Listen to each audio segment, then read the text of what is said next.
How did you tell Paul Heyman that you were leaving ECW, and what was his reaction? I originally told him I wasn't, and then about a week later, I guess I got convinced. Right. I don't guess. I did get convinced to go, and I told him personally. His reaction was okay. He was a little quiet about it, upset, but he understood. How were you initially contacted about going into WCW? Kevin Solomon was the first one that called me. Did anybody there make any promises to you when you first got there? I was just promised that I wasn't going to get jobbed out like, they have done with all the, smaller wrestlers. Right. Stuff. I was really fearful of that.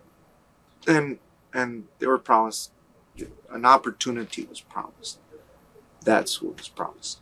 An opportunity and, that it was going to be given to us. That's what was promised. Initially, how did WCW treat you? Awesome. Great. Couldn't expect it. I mean, really good.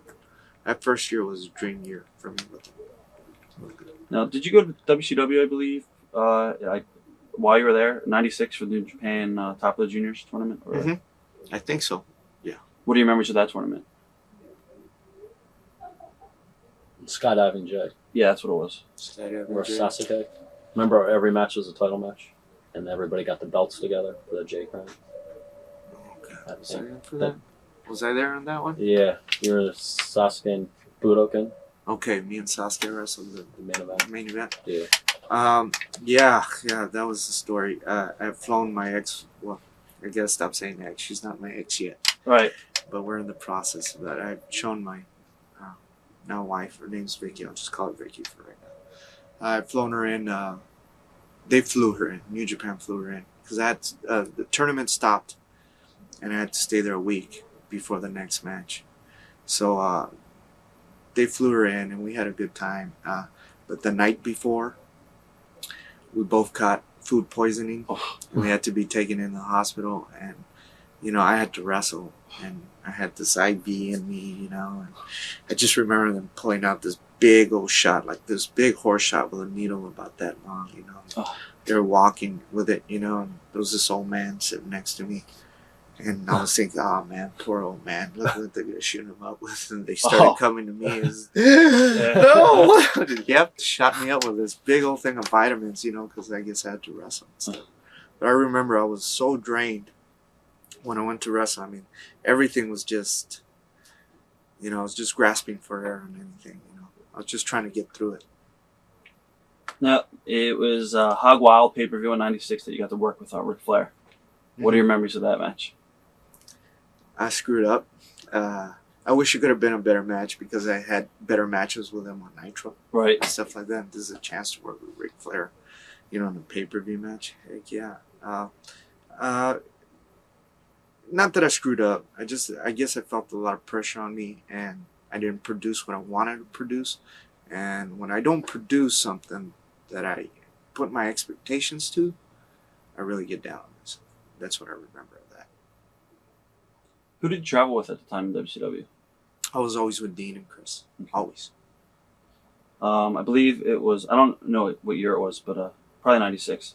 Your feud with DDP, and you won the U.S. title off of him. What do you remember of working with DDP, and how was he like in the ring? DDP is a hard worker. He is a very hard worker. I admire him when it comes to his work ethic. What I don't admire and what I hate is that he tries to script every damn thing in the match. You can't do that. I just don't believe in that. So every crowd's different. Sometimes they react differently. Even if you're in the same arenas, you react different. You can't go and I don't believe in scripting a match all the way through. I never have. I believe in improvisation, going by how you feel in your heart and how you feel at people. Just the other day in the match, one of my first indie matches, in my mind I was going to go out there and start healing when the time was right, but there was no need for it. There was no need to be a heel, not in that match.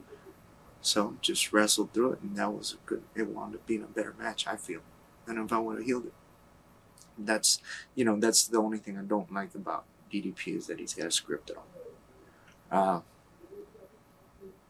I didn't like the way I won the way they gave me the belt. I thought that was hogwash. I would have rather not win the belt at all. Because they had Scott Hall come in and give him his finish. Kevin Nash come in and give him his finish. And then still I get up on the top rope and give him my finish. I mean, who looks like the heel here in your hand? You know, I just thought that was a fun. That I did not agree with. And I'm coming out for it. That was a bunch of bullshit. That was total politics.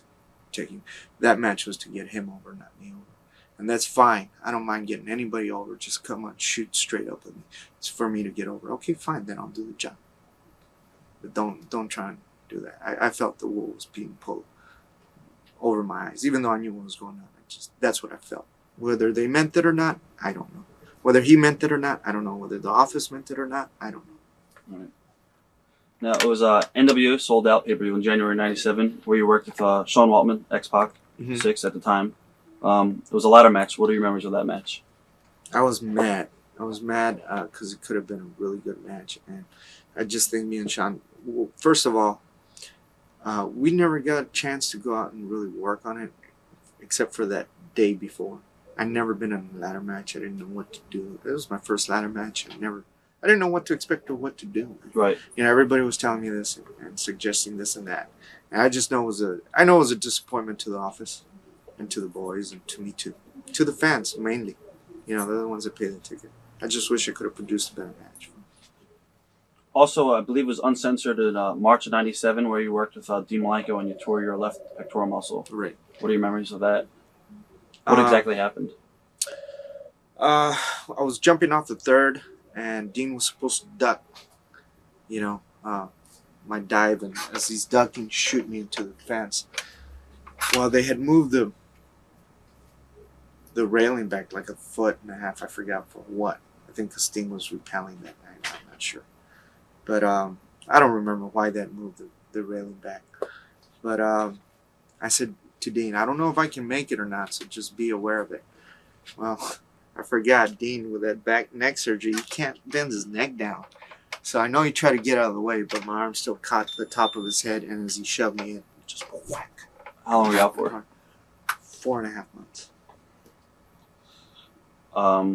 When you returned, it was the summer of 97. Mm-hmm. They turned you heel. Yeah. What are your thoughts on that? It was right. I mean, I told Kevin to turn me heel because since that match with DDP, that's when I started getting booed. Right. Maybe a little bit before that, I started getting boos. You know. How did you help your nephew Chavo Guerrero Jr. get into WCW? I did. I just talked to Eric about him, and I said, "Can you give him an opportunity?" And Steven Regal wrestled with him on his his tryout match, and Steven, he can move anybody and work with anybody. So he helped Chavo out in that way. But Chavo's, he's got a good look, and Eric liked his look. Eric liked that he was young, and signed him to a developmental program.